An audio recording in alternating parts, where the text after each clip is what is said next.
So tonight, it is an honor to introduce our panel of speakers. I am delighted to welcome Barbara Frye, co-founder and former executive director of the Advocates for Human Rights and director emeritus of the Human Rights Program, University of Minnesota. Rosa Logar, founding member of Women Against Violence Europe and co-founder of Women's International League for Peace and Freedom Austria and of Austria's first women's shelter. Robin Phillips, the Advocates retired executive director and former women's program director. And Pony White, a Liberian refugee, a reproductive justice advocate and storyteller. And of course, Nina Moyni, award-winning journalist and host of Minnesota Now on NPR, who will moderate our panel. Thank you, and let's welcome them to the stage. Thank you so much. Thank you so much. I'm honored to be here. Thank you so much for inviting me to moderate this panel. As an Iranian-American immigrant myself, it's been very meaningful to hear everybody's stories tonight. It's been inspiring, so thank you. Also inspired to be here with this panel of powerful and brilliant women. We're going to talk a little bit about the past in Beijing. We're going to talk about the present, and we're going to talk about the future. So it's important to talk about the past so that we can think about the future and reflect on that. So we want to talk a little bit first with you, Robin, about just what was the momentum leading up to that time in Beijing and the need. Can you describe that for us? Sure, and thank you for being with us, Nina. Yes, during the 70s, 80s, and 90s, we were experiencing a lot of advancements in human rights. The second wave women's movement had taken hold. The Berlin Wall had fallen, and formal apartheid in South Africa had ended. During this time, the United Nations was planning a series of international conferences, and they started with the first World Conference on the Status of Women in Mexico City, following it with an international conference on women's rights in in Copenhagen, and then in Nairobi before the United Nations Fourth World Conference on Women in Beijing. They also did world conferences on several other issues, including the environment, population, and human rights in general. So in 1993, the UN held the International Conference on Human Rights in Vienna, and women's human rights defenders were ready. They had been preparing for years, and they organized a tribunal on international human rights violations against women and had 33 speakers from 25 countries tell their personal lived experience with human rights violations, including domestic violence, rape in war, discrimination in family law, and other powerful stories about the experiences of women. And the result of that was that the document that came out of that conference was incredibly powerful. It was the first time, 50 years almost after the UN was founded, they made an unequivocal statement that women's rights are human rights and that violence against women violates their fundamental human rights. And so we had this powerful momentum coming in to the Fourth World Conference in 1995. Barb, tell us a little bit about painting the picture of what it was like back then in 1995 in Beijing. Well, let me just introduce it by saying the 1990s were a special time in human rights. It was a time that we thought was normal going through it, but as you hear Robin, listing the kinds of conferences and standards and events that were taking place, it's pretty clear it was an extraordinary time. Right after the end of the Cold War, before 9/11, we had this great world opening, and we took advantage of it. So the Beijing conference was the fourth conference, and there hasn't been one since. And in part, it's because it was such an extraordinary event. There were a lot of problems in China. China was selected as the host of the conference because basically, it was looking for international redemption and recognition after the 1989 massacre in Tiananmen Square. They did not get the Olympics bid, so it was they asked for the women's conference. So the lesson is be careful what you wish for. Beijing was expecting a typical state government conference, and it had a government conference with 189 governments there. But the non-governmental conference, the NGO conference, attracted more than 35,000 participants. And there would have been even more there, but China, for either selective reasons or they couldn't keep up on the applications for visas to get in.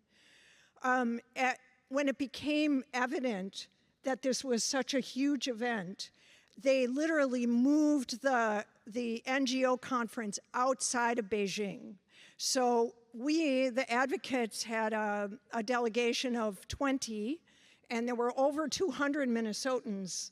We were the largest state delegation at the conference.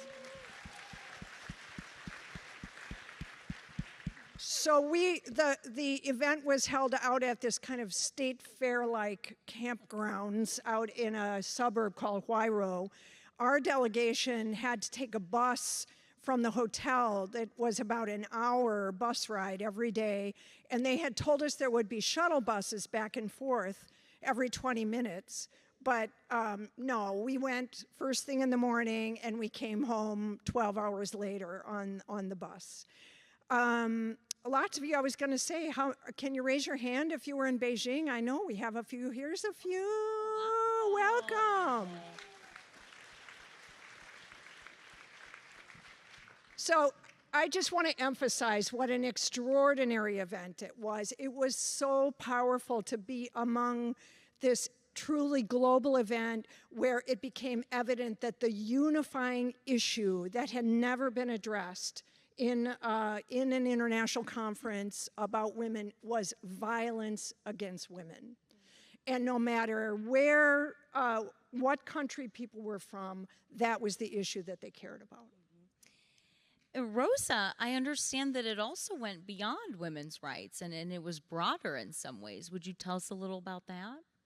Yeah, that's right. But before I do that, let me thank the advocates for inviting me to this wonderful event in Minneapolis. After many years of having worked together, it's such a pleasure to be here with you tonight, especially also because we're in very, very difficult times. And it's very important to strengthen our solidarity and our friendship. And coming from a country, Austria, that experienced one of the worst fascist regimes ever. Unspeakable atrocities, as you know, were committed. I feel very, very strongly that we have to work together so that these things can never happen again. And that's why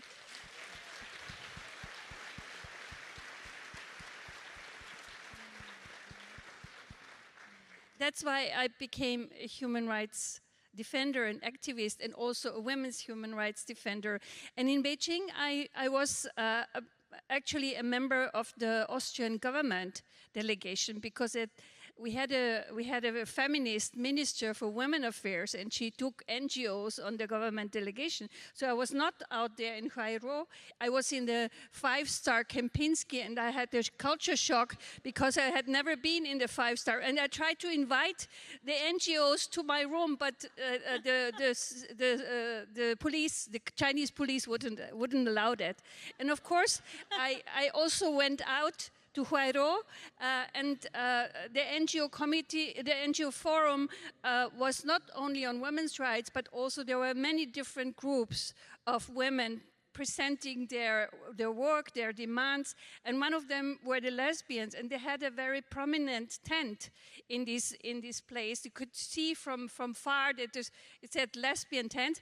All the Chinese people had to learn some English so they could understand, and the Secret Service had really a hard time to to gather all the information. They were so afraid of the women's organizations, and especially, of course, of the lesbian group. And so the guards there were instructed by the authorities to keep some bed sheets, that because these women go crazy, they take off their clothes, and so they were to have to throw the bed sheets on the women. That's true. I mean, it's this didn't happen, but it had an important influence on the Chinese women, because Chinese women became feminists through this process. Also, lesbians started to organize because they exist everywhere, as we know, and gay people exist everywhere, and transgender people. So.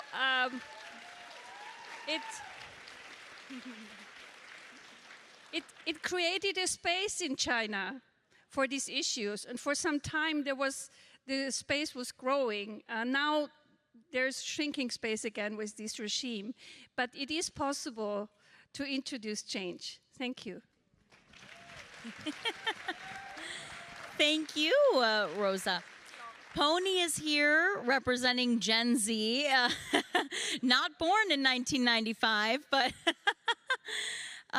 when you hear, Pony, about Beijing and some of these stories 30 years ago, how does that resonate with you?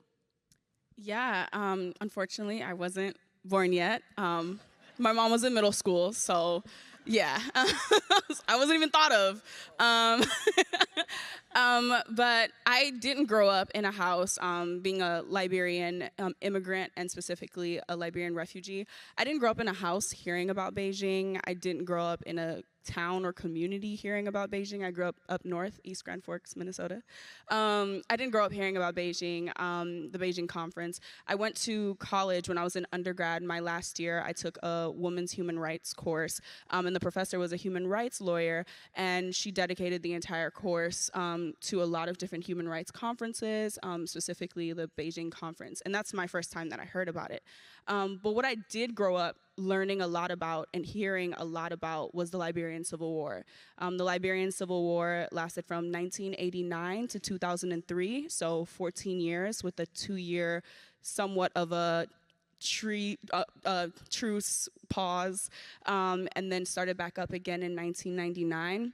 And what I heard a lot about during this war is stories, anecdotes from my mother, my grandmother, my aunties, my grandfather, the people in my family who had to survive war, especially like my mom, who experienced being shot during the Liberian Civil War when, like I said, my mom is pretty young, so she was pretty young during that war, and that took up her entire childhood. And I heard, different horror stories, but as we do culturally through jokes, and hearing those stories and learning that about 250,000 people died during the Liberian Civil War. And in that report, there is nowhere that there's concise data about the women and girls who were murdered during the Liberian Civil War. All we have is ethnographic research, thankful to the ethnographic researchers who were able to go into the different counties and interview women and talk to them, sometimes 1,600 women, sometimes 500 women, and oftentimes the large majority of those women, ranging from 15 to 50, were saying that they experienced some form of violence, some form of sexual violence during the war. And so one of those reports even showed that it was intentional targeting of women and girls because they were looked at as the bearers of a certain group of people, a certain demographic that rebels felt like were threatening. And so all of this happened, but there's not, again, concrete data on this. There's just stories. And so I'm so grateful that I came from a community and I come from a household of storytellers, that they tell their stories no matter how horrible, no matter how sad it was. And so when I learned about Beijing, the through line for me was that our stories, our experiences were not forgotten, and they weren't independent or siloed in the way that oftentimes we're made to feel.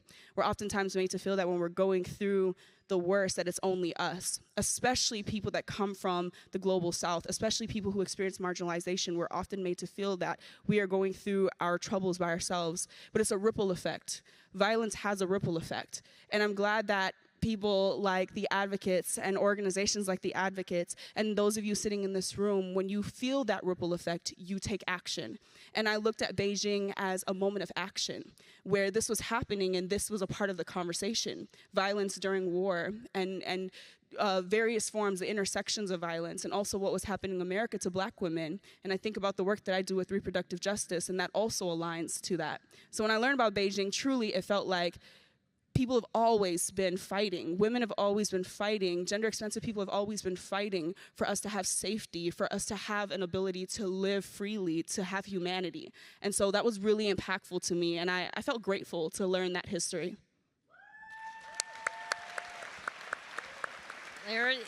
And your mom said, "That's right, I'm young and cute." Good job, Mom. But you make a really lovely point that is the universal experience of women in many ways. And Barb, you led the delegation from Minnesota as the executive director of the Advocates at that time. Tell us a little bit, if you would, about how it changed the work that the Advocates were doing as it related to women's rights. Well, first of all, just to correct the record, I sort of led the delegation because Cheryl and Robin sort of dragged me into the work. So, you know, Cheryl Thomas and Robin Phillips were already really pushing our organization to move in the direction of protecting women's human rights. And at that time, it was somewhat of a radical concept in the sense that violations against women, especially domestic violence or intimate partner violence, were seen as private sphere violations and therefore crimes, but not necessarily human rights violations.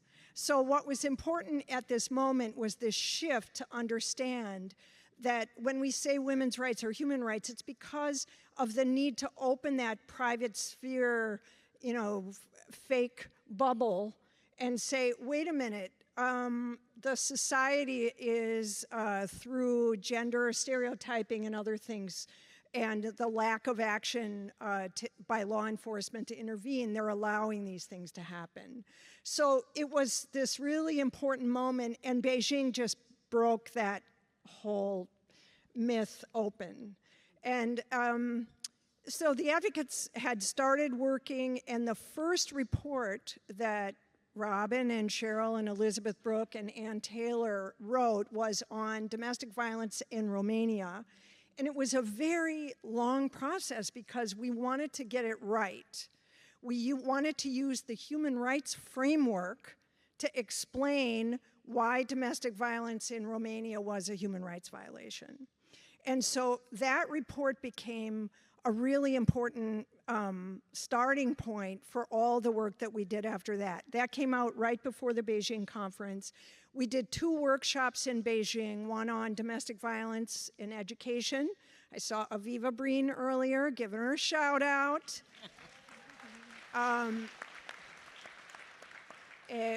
We also did a comparative legal systems approach to women with all the partners that we were already working with in Romania and Bulgaria.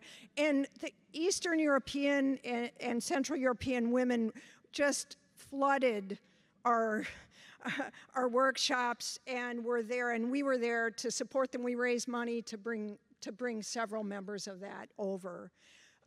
So what this did was just solidify our commitment to working on protection of women's rights. And when we came back, Robin took over as program director. I paid her a hefty salary. She was finishing up at Briggs & Morgan and was working on a trial at the time, and she would, in true Minnesota volunteer fashion, she would go to the Advocates from 7 to 3, and then she would go over to Briggs & Morgan afterwards and work on the trial. So, thanks, Robin. She's a good role model. So in the next 2 years, we published 4 different reports on women's human rights. So there was so much energy coming out of Beijing that it just inevitably developed into a really great program. And what a gift to learn about this really significant event. And we're also, as we've talked about, fortunate to have people on the stage who have been from other countries, lived in other countries, have family, have other lived experiences, so that we can look at how the last 30 years have transpired. Rosa, do you want to talk a little bit about how things have changed in your country in the last 30 years because of Beijing, where we are today, and obviously other factors as well? Yeah, thank you. First, I wanted to inform you that the work that had been done in Minnesota on violence against women and domestic violence, especially this coordinated community response that you have developed for us in the European countries, it was coming from you. This became a big model in many countries. Maybe you're not so aware of it, but you were our source of inspiration and practice, and so there were people coming, looking at your model. So, and also what you have developed much more than in many of the European countries, are like danger assessment tools, and you have tested them and so on. So we learned a lot from your state. That's I wanted to tell you this, and the Beijing conference, of course, had a big influence on many European countries, also on Austria in the area of domestic violence, for instance. And what we invented, so to speak, in Austria was the emergency bearing order by the police. I mean, originally we wanted a pro-arrest policy, like in many US states, but that was not very popular in our culture. So we said, okay, if you don't arrest, then what else can we do to enable the survivors to stay in their own home? And so the emergency bearing order by the police, issued by the police immediately, was invented, and in Austria it's now for 2 weeks that the police can issue this order without needing any court or judge, as an immediate measure to protect. And yeah, that was a big scandal in the beginning in Austria, because how can a man be sent out of his own house? But we did it, and I think Austria learned a lot from that. And Robin, you wanted to talk a little bit about the work that was going on here with the advocates, both locally and internationally after that. Yeah, so it's really hard to overstate the impact and momentum it had. As Barb mentioned, we had the largest delegation from Minnesota, but we had more than 20 people representing the advocates there. We came back with so much energy. It was an opportunity to build relationships, to build networks, and this was all happening at the same time that the internet and email was becoming widely available. So it provided this also mechanism for communication that was cheap, quick, and efficient. So we were able to really start building on that, and we solidified a lot of the relationships we had with some of the women's human rights defenders from Central and Eastern Europe. And they were at that time emerging from 40 years of communism, and they were building new legal systems. And so they asked us to work with them to ensure that the new laws really reflected international human rights standards. And so we documented human rights violations, we identified where the breakdowns in the system were, and worked with them to draft appropriate laws to address those breakdowns. And it was exciting. People came to Minnesota to visit. We even had some of the legislators write letters to the Parliament of Bulgaria to encourage them to pass laws on violence against women. So it was very exciting, and a lot of interaction with Minnesota. And then here, we were working mainly on domestic violence and human trafficking. And so one of our reports where we had a lot of volunteer energy was around looking at the legal system here and how did it respond when battered refugee and immigrant women sought protection. And we were able to identify from a human rights perspective what was going on and able to advocate for new policies that would better protect women when they needed protection.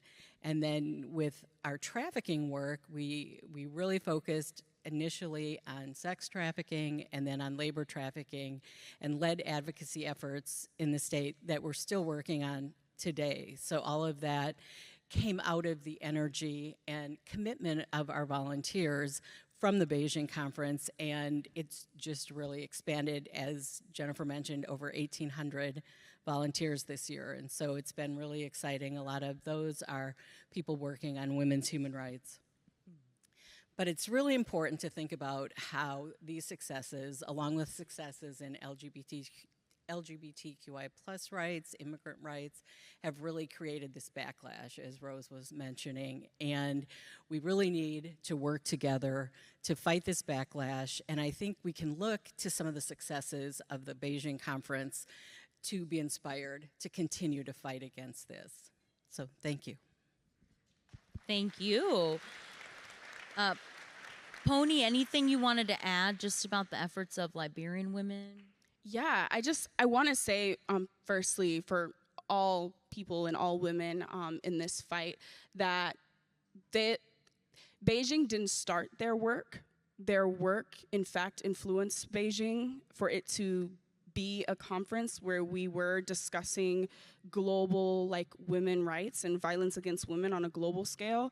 This is work that women globally and people globally have been doing. They've been sustaining themselves, they've been organizing, they've been advocating, they've been protesting, they've been going against governments. I feel like oftentimes when we think of war, we think of war as like this grand act of government control. And while yes, I feel like war is oftentimes the last tool that a controlling entity, systemic control, uses, it also can be looked at as one of the first big pushes of liberation of any people, that people are so fed up that they're willing to push back against systems. And so I just want to name that like globally, that people have always been fighting for themselves. Women globally have always been fighting and advocating even when no one saw them. And so, thank you. And so Beijing is just a product of that, right? It's a byproduct of that effort. And so I think what Beijing really did was allow us to organize together, for us to sit in the rooms and say, like, what has this looked like in your area of the world? What systemic actions can we take? How can you support me and I support you? And I would say that what are some of those effects? Liberia in 2008 established the special courts on sex crimes. I think that was like amazing. And I feel like definitely there's influence there, a global influence on that. 2019, we also passed the Domestic Violence Act. It's crazy to think that that only happened in 2019, but we're moving, we're pushing, and there's so many organizations and women that I know personally and women I've read and learned about that have established organizations within the country to ensure that what happened in our past doesn't happen again, to ensure that young women and girls are equipped and that they're able to be leaders fully. So I think a lot of wonderful things have happened since then, but I do always want to put out there that people have been fighting for liberation forever. Thank you, yes. Yeah, and the work continues. The work continues. So we want to close out tonight with just talking about hope and the importance of hope and where people go from here. So maybe we'll just start with you, Barb, if you want to say a few words, and then we can just go down the line. Sounds good. Yeah, I just want to remind us that we don't get to pick the world time that we live in, right? That we've lived in a generation, at least I've lived in a generation that has seen tremendous change. And regardless of the backlash, we've still seen tremendous change, and we're not going back because we know what it feels like on the other side. Right?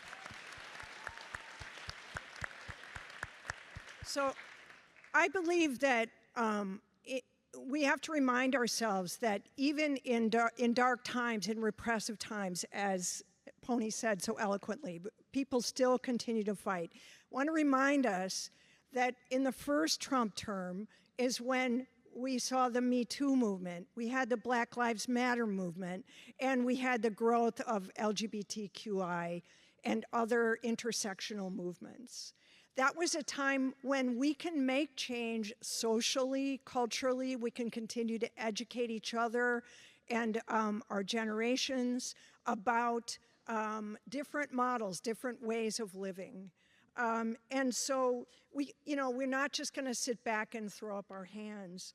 I think that making that kind of social progress is especially important, and these are times when we have to build and rebuild, and it's especially, I feel like we can make progress when we don't care who gets credit for the work, right?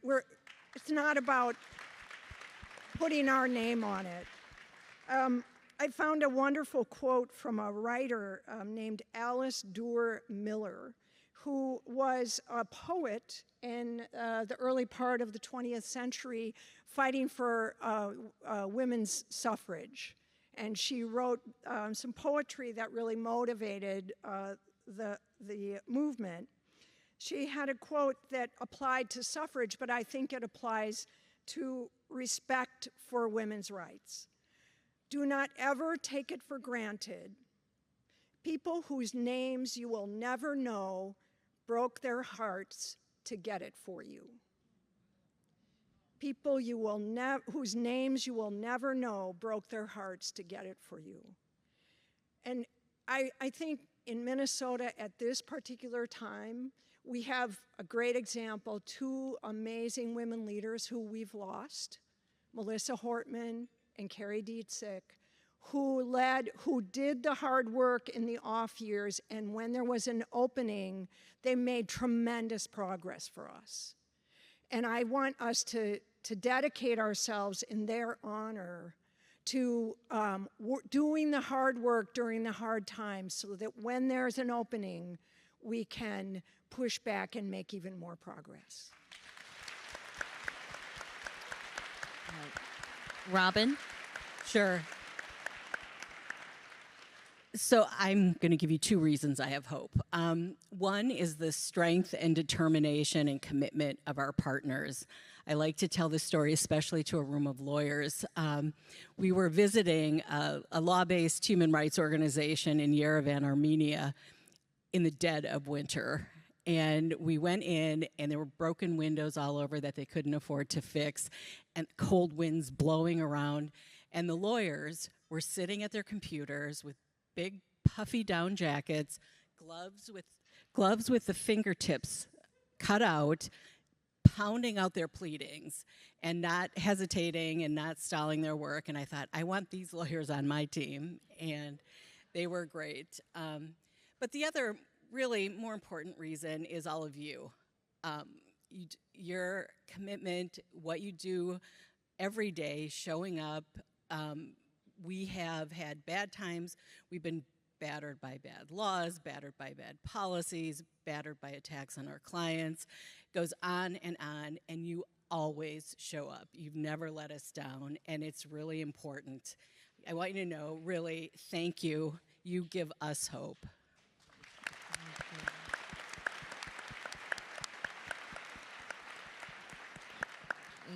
Pony? Yeah, I'm gonna put targets out there, but can you raise your hand if you are a part of Gen Z? 13 to 24. I mean, other people are part too, but 13 to 24 is who I'm talking to. Awesome. I see y'all. I see my like 10 people, and I'm playing. Thank you guys for being here. I like to say that when I think about hope and where hope lies and where hope comes from, it comes from us. And they know that. And when I say they, I mean like our opposition knows that. We know that, the folks in this room, the work that we do, we know that. It's been something that I've been preaching about since 2020, what happened in Minneapolis. A lot of organizations are very well aware that young people are so passionate, are so ambitious, are so hopeful. We believe in a future, even though we're existing in a time where we might not get to buy houses. You know, we might. My mom's like, hey, when you gonna do the marriage thing? I'm like, hey, it's not the same 25 that you had. Like, chill out. the government's rough. But we're so hopeful. We're still so hopeful. We sit in spaces and we envision a future that we don't know if it's going to exist. We talk about liberation movements. We talk about work. We talk about protecting one another, defending each other. We defend people that we don't even know that exist across the globe just because we watch a TikTok and we're like, yeah, you deserve funding. You deserve a house. You deserve to eat tonight. We are hope, right? We are hope. And they know that. And I really hope that you all know that. And so the people who work with young people, the people who pull us in, please don't just hire us as diversity hires. Don't. We're so much more. We're funneling movements. We're stepping into spaces. We're doing the things that oftentimes folks who are older, they just don't have the capacity to do anymore because of bureaucracy. But we are the ones that are doing the radical, the wild things that move systems, that moves issues. We are hope. So I hope if you are a young person out here, please hold on to that message. Please know that. And if you are someone who is hiring us, please also recognize that and treat us kindly. Thank you. Thank you.